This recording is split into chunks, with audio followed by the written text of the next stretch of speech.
How did this subsonic Stratofortress end up crashing in the Edwards Air Force Base? The aircraft had only climbed a few hundred feet when the nose suddenly pitched down, plunging the massive bomber into the ground and creating a huge explosion. But wasn't this aircraft planned to keep flying until 2050? Yes, and that is exactly why they were testing a newly installed radar system. Aviation experts are looking at three main scenarios. The first theory: a fatal flight control rigging mistake made while the aircraft spent extensive time in maintenance hangar. The second scenario: an uncontained engine failure, where shattered turbine blades burst through the engine casing and ripped through critical hydraulic lines. The third theory: an issue with the newly installed high-voltage power lines and cooling systems, suggesting a sudden electrical short or wiring failure doomed the flight. Well, the aircraft involved was a B-52H Stratofortress bearing this registration number. It had recently been relocated from Port San Antonio to Edwards Air Force Base in December 2025 to undergo critical upgrades. Because it was a test flight rather than a standard combat or training patrol, the aircraft was carrying a mixed crew of 8 people. This complement included military personnel, civilian staff, and contractors, with Boeing confirming that 2 of its employees were among those on board. This is how the crash happened. At 11:14 a.m., the B-52 was cleared to taxi to runway 22 left at Edwards Air Force Base. After a 6-minute taxi and standard pre-flight checks, the crew received takeoff clearance. But B-52s don't dart down the runway like fighter jets. They build speed slowly, shaking the ground with the immense pressure and roar of their 8 engines. At exactly 11:17 a.m., the massive bomber finally lifted off the tarmac. What happened next took less than 8 seconds. The aircraft reached about 200 feet in the air, roughly the height of a 20-story building. Suddenly, the nose pitched erratically, the plane veered off course, and it suffered a critical loss of thrust and control. At that low altitude and carrying hundreds of thousands of pounds of fuel, the crew had absolutely no time to troubleshoot the problem or safely eject. The bomber simply dropped. Here is the impact. At 11:25 a.m., the aircraft slammed into the desert floor. It was a completely non-survivable impact. The nose section struck first, followed within milliseconds by the wings, which at their span of 185 feet impacted across a corridor of desert that stretched nearly the full width of a city block.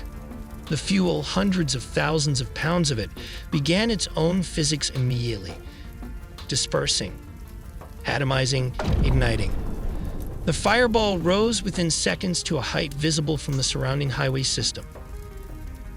But did the addition of the new radar cause the crash? The new test radar did not cause the plane to crash by making it too heavy. The radar being tested, an active electronically scanned array system designed to replace the bomber's aging analog radar, weighs only a fraction of that capacity.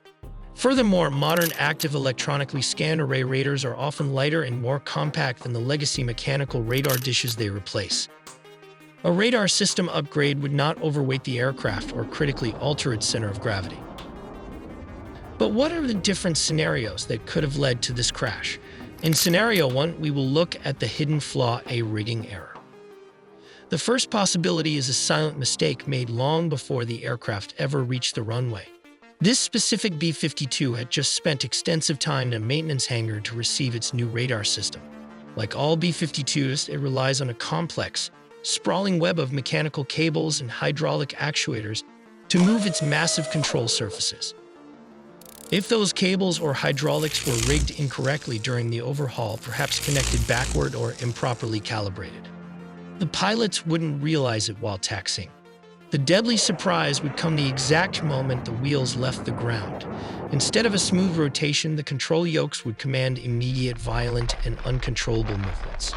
At an altitude of just 200 feet, there is simply no time or physical space to diagnose a rigging failure and wrestle the plane back into level flight. This is Scenario 2. The second theory points to a sudden, violent mechanical destruction. A B-52 has 8 engines, and it is designed to safely continue a takeoff, even if 1 or 2 fail. But an uncontained engine failure is an entirely different beast. If an engine suffers a catastrophic internal breakdown, its rapidly spinning turbine blades can shatter, Instead of staying safely inside the engine housing, those heavy metal blades burst through the casing at immense speeds, acting like high-velocity shrapnel. This flying metal can easily slice through critical hydraulic lines hidden inside the wing, tear into neighboring engines, or destroy the wing's structural integrity. The result is an instant, catastrophic loss of lift and control on one side of the aircraft. Here is scenario number 3. While the new AES at radar wasn't too heavy for the bomber, installing it required threading modern high-voltage power lines and advanced cooling systems through a 60-year-old airframe.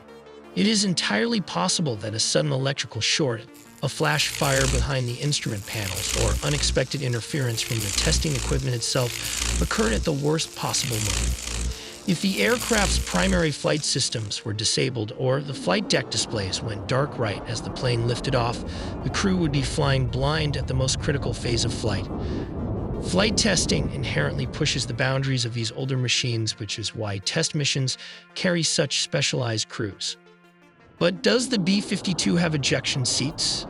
And if it does, why did they fail to operate? Well, yes, it is equipped with ejection seats. A standard B-52 crew is spread across 2 distinct levels of design that forces the aircraft to rely on 2 completely different types of ejection systems. On the upper flight deck sit the co-pilot and the captain. Just behind them is the defense section, where you'll find the electronic warfare officer and the radar officer. When an ejection is initiated, explosive charges instantly blow off the overhead roof hatches. A split second later, powerful rocket motors fire, propelling their seats violently upward. Interestingly, the lower deck also has ejection seat. For the navigator and radar navigator, who serves as the bombardier, the situation is vastly different. They operate in the cramped, windowless lower deck. Because they are situated directly beneath the flight deck, ejecting upward is physically impossible. Instead, when they pull their handles, explosive hatches on the belly of the aircraft are blown away, and their seats are fired violently downward, dropping them out of the bottom of the plane. So why did this escape system fail during the June 15, 2026 crash? It came down to a fatal lack of time and altitude. The entire catastrophe lasted under 8 seconds. So how did the pilots start the plane? Step 1. Switch to pneumatic start, then turn on the starter for engine number 4, located here. Step 2. Once the RPM reaches 15%, you can advance the throttle for engine number 4. Step 3. Following the same sequence, you can start engine number 5 by waiting for a few minutes. However, starting all 8 engines is a time-consuming process. Step 4. In case of an emergency, you can initiate startup using shotgun shells, starter cartridges, which are placed here just below the engine. Hot gas is rapidly pumped through the starter, which swiftly spins up all 8 engines at once. Step 5. Once the engines are on, you can push for full throttle. And that's a simplified process for starting a B-52 plane. To help you understand just how difficult it is to stop this massive plane, well, it actually requires a monster parachute just to come to a complete halt. This is how it works when a drag chute is deployed. Upon landing, 2 parachutes are used. A smaller pilot chute is used to pull the bigger main chute out of its container. And this is quite big. It's around 13.3 meters in diameter and around 27 meters long, weighing around 200 pounds, which translates to around 90 kilograms. A quick note, because its wings are so long and flexible, the wings and tail would touch the ground if the nose were raised too much.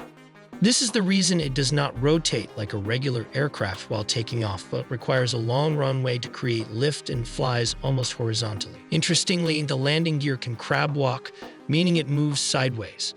This feature proves beneficial due to the unusually large wingtips.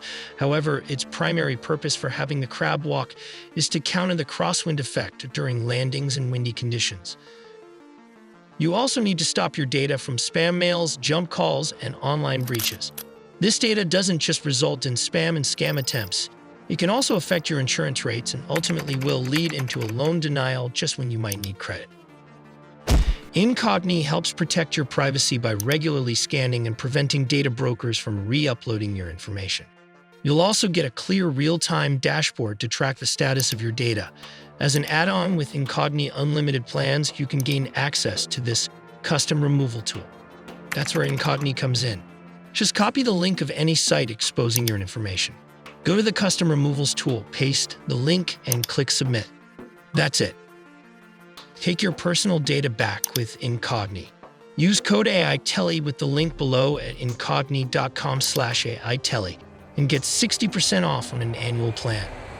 Despite being built in the 1950s, why is the US military planning to keep it flying all the way until 2050? Well, this is the only plane that can carry from 20 to 84 individual bombs at once, while the upgraded rack can carry around 6 pave-way laser-guided bombs on one side of the wing. These guided bombs have a maximum range of over 30 kilometers depending on their drop altitude. This means the higher the altitude, the larger the distance it will travel towards its intended target. The main purpose of this rack is to carry around 12 AGM-158 Joint Air-to-Surface Standoff missiles. This low-detection, standoff, air-launched cruise missile has a range of around 370 kilometers, which translates to about 230 miles.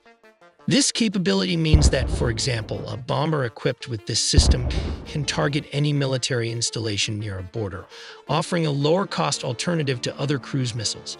But that's not all. It even has an internal bomb bay door. When loading, it can open all the way at this angle. This is done to provide more room for loading or unloading the various weapon systems. However, when dropping or operating the bombs, it opens only halfway. This is probably done to maintain the aerodynamics of the plane when flying at high altitudes. Here you will find that the new rotary weapons bay allows for a wider variety of munitions to be carried. It can be fitted with 8 nuclear-capable air-launched cruise missiles, ALCM. If you consider the external weapon pylons, it can carry up to 20 ALCM combined on both sides of the wings. This missile was specially developed to increase the effectiveness and survivability of the Boeing B-52 Stratofortress strategic bomber. Here's how it works. It usually drops the first missile, and when it is safely away from the plane, it can slowly open its wings and tail sections to glide to its target with its jet engine. The new rotary weapon bay can turn 360 degrees and drop the second cruise missile, then the third and fourth. These clever tactics of the rotary weapons system help in carrying more missiles than the older B-52 planes. Not to forget, it can also carry up to 27 conventional bombs in its internal weapons bay. These can be Mark 82 dumb weapons, which can be dropped in succession on a large scale without any guidance system.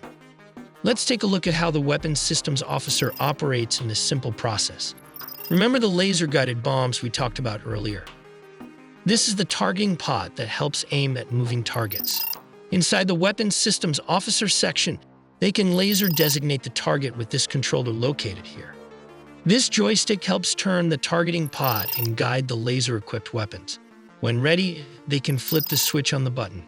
If a laser-guided bomb is located internally, this opens the bomb bay door. Once released, the bomb can be guided to any mobile target, like this moving tank, by aiming through this laser targeting pod located on the wings, obliterating it completely from thousands of feet away, thus turning the plane into a flying stratofortress. But a question arises. Since these weapons are very heavy, when you drop them and one side of the wing's weapon pylon is empty, it can tilt the plane to this angle. To fix this, the pilot can take fuel in any configuration and move it throughout the jet. So you can start pumping gas from any of the auxiliary tanks, the main tanks, or the outboard and external tanks to maintain the plane's center of gravity. We build every animation from scratch by real human. Subscribe so you never miss a beat.